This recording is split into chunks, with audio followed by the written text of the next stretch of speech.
Bom, a gente está falando da história da literatura do mundo ocidental, entendendo que o mundo ocidental seria basicamente Europa e América.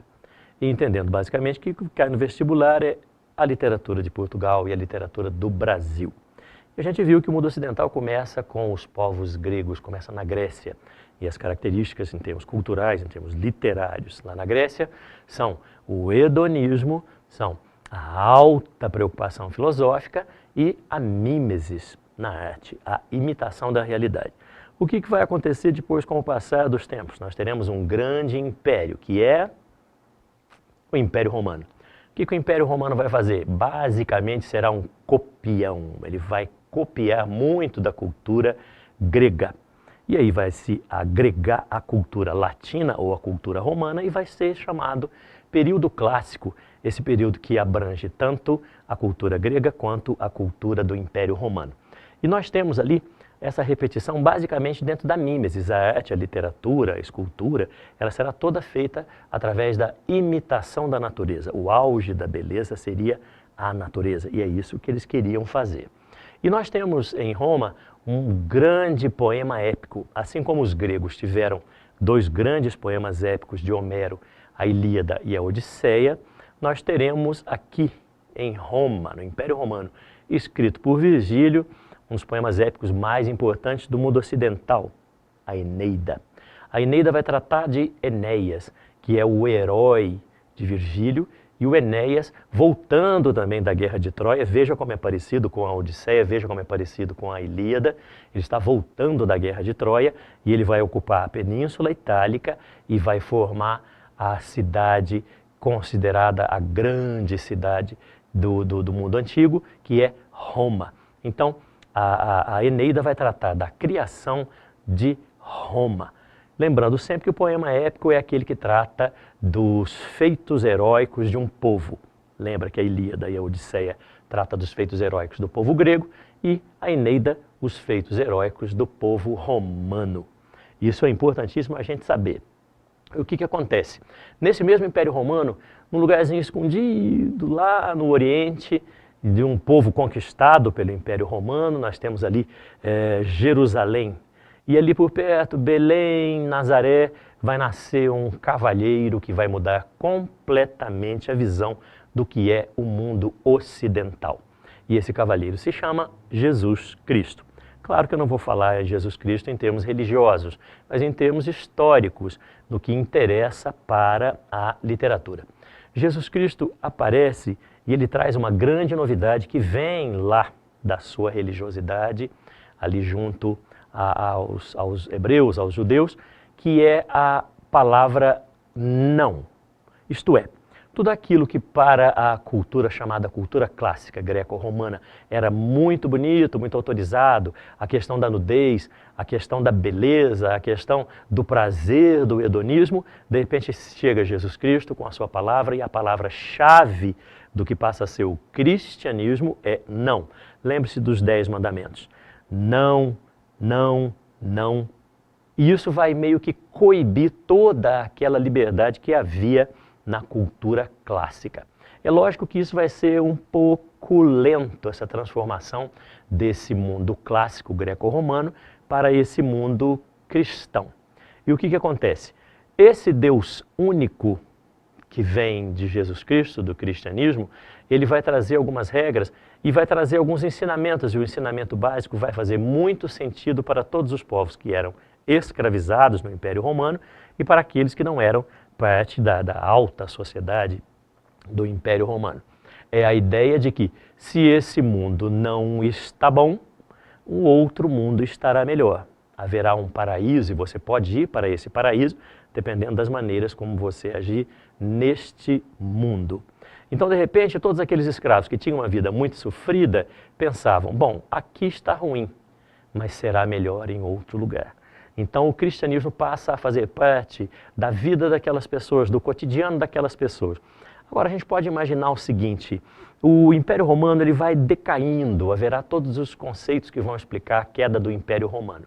Mas em determinado momento, o que acontece em Roma? Roma passa a ser atacada pelos povos que são chamados povos bárbaros, os que não fazem parte do Império Romano. Claro que esses romanos não interessavam nem um pouco a esses bárbaros, mas o que acontece? Roma fica precavida e amedrontada dos bárbaros atacarem-na quando ela vai perdendo um pouco do seu poder, do seu dinheiro. O que acontece? Vamos dar um pequeno exemplo dentro da queda do Império Romano. Os soldados passaram a não receber os seus salários como eles estavam acostumados a receber. Dá uma certa má vontade de defender a fronteira, tá entendendo? Então, de repente, o que acontece? Muitos povos bárbaros começam a invadir o que era chamado o Império Romano. E lá mais ou menos pelo século IV, acontece de Roma estar na iminência de ser atacada por esses povos bárbaros, quando um imperador chamado Constantino se vê meio que na mão. Os soldados de Constantino dizem para ele, ou a gente recebe ou a gente não defende as fronteiras de Roma. E o Constantino inteligentemente pensa, quem é que pode me ajudar? Quem é que pode segurar as fronteiras de Roma e nos impedir de sermos atacados por esses povos bárbaros? Aquela multidão de pobres, aquela multidão de cristãos que eram até perseguidos em Roma, eram muitos. E o Constantino chama os cristãos e diz, quero que vocês me ajudem a defender Roma. Claro que eles tiveram uma má vontade imensa, porque eram escravizados por aquele imperador, e não quiseram participar de nenhuma batalha. Mas Constantino, de maneira muito esperta, pensa o seguinte, eu hei de convencê-los. E já no campo de batalha, com os cristãos armados e muito desanimados e pensando assim, fiz minha parte nesse mundo, se morrer, vou para um outro que há de ser melhor e Deus me resgata. Mas Constantino, quase que milagrosamente, em determinado momento, se ajoelha, diz que está vendo uma cruz brilhante e que há uma pessoa nessa cruz e essa pessoa era ninguém menos que Jesus Cristo, dizendo, os cristãos vão vencer essa batalha. Aqueles que acreditam em Cristo vão vencer essa batalha. E perguntou para os cristãos, vocês estão vendo? Porque o Cristo que está na cruz disse que quem não estiver vendo é porque não acredita nele. Vocês estão vendo? E os cristãos todos disseram, sim, estamos vendo. E vamos para a batalha como Cristo pediu. E venceram a batalha e passaram a defender as portas de Roma. Claro que Constantino usou desse artifício para manter uma guarda para que Roma não fosse atacada. É lógico que os cristãos cobraram o seu preço e disseram para Constantino, eu preciso que você considere a religião cristã como a religião oficial do Império Romano. Caso contrário, a gente não ajuda mais a defender as fronteiras do Império. E o Constantino, não tendo muita saída, diz, vamos oficializar o cristianismo como a língua, como a religião oficial do Império Romano. E daí começa um novo tempo, o tempo desse pensamento cristão muito severo e dessa palavrinha que eu disse para vocês, que é a palavra central desse cristianismo. Não.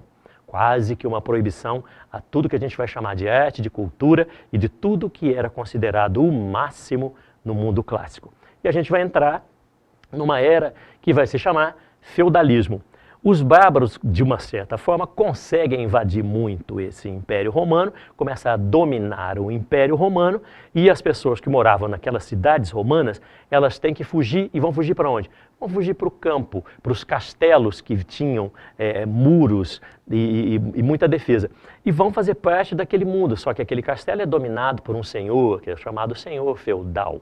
E algumas pessoas que trabalhavam ali naquele feudo, elas lidavam com o gado, lidavam com a agricultura, e outros eram pessoas nobres que vieram do Império Romano. E esses mais nobres, eles acabaram tendo uma função quase que administrativa, os vassalos. Então tinha o senhor feudal, os vassalos e os plebeus. E o Império Romano acaba se desintegrando. E o que a gente vai ter? Um pensamento teocêntrico. Deus, o Deus católico, passa a ficar no centro do universo. Tudo passa a girar em torno da ideia de Deus e em torno da ideia da Igreja Católica. E ainda, para complicar, acontecem as cruzadas, as guerras em que os europeus, daqueles feudos todos, queriam a Terra Santa, onde Jesus tinha nascido, que era o símbolo máximo do que seria aquele momento histórico que era o cristianismo. Esse período, a gente está sabendo, passa a se chamar Idade Média. a gente considera que vai do século IV até o século XIV, mais ou menos. Por enquanto, é isso.